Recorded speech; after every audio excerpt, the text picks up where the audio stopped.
Good morning all of you. మనకి ఈ washing మిషన్‌లో మనకైతే Samsung front load washing machine friends. దీంట్లో ఏంటంటే మనకి ఐఈ ఎర్రర్ అనేది రావడం జరుగుతుందనమాట. ఈ ఐఈ ఎర్రర్ వచ్చినప్పుడు మనకైతే దీంట్లో ఏం ఇబ్బంది ఉంది అనేది మనమైతే తెలుసుకోవాలనమాట. ఇప్పుడు మేమైతే ఈ సైట్‌లో మనకి ఇదిగోండి ఇక్కడ చూపించిన విధంగా ఐఈ ఎర్రర్ అయితే వస్తుంది ఫ్రెండ్స్.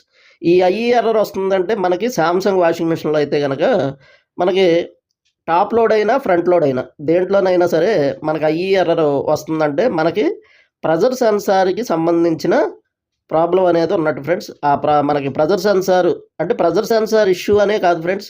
మనకి ప్రెజర్ సెన్సార్ గుడ్డిగా మనం తీసుకొచ్చేసి కొంతమంది ఏంటంటే ఐఈ అని రాగానే ప్రెజర్ సెన్సార్ అనేది గుడ్డిగా తీసుకొచ్చి ఏసేస్తారనమాట. అలా మీకేంటంటే ఒక లక్కీ లాగా అంటే లక్కీ లాటరీ లాగా ఊరికే మీకు అదే కంప్లెయింట్ అయితే తప్ప మీకైతే ఆ ప్రాబ్లమ్ అనేది సాల్వ్ అవ్వదనమాట.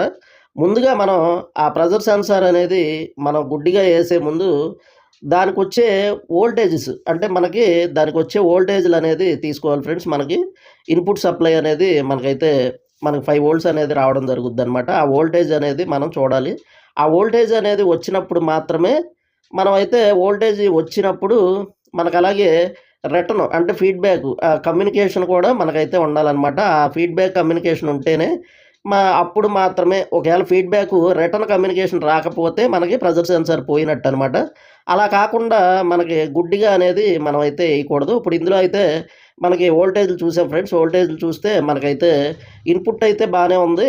మనకైతే ఇన్‌పుట్ ఓకే ఫ్రెండ్స్. అలాగే మనకి రిటర్న్ అయితే రావట్లేదనమాట. రిటర్న్ రావట్లేదు. అందుకని మనమైతే ప్రెజర్ సెన్సార్ అనేది పోయిందని కన్ఫర్మ్ చేసి మనమైతే ఇక కొత్తదనేది మనం ఏసేసాం ఫ్రెండ్స్. ప్రెజర్ సెన్సార్‌ని మార్చేసి ఓకే చేసేసాం.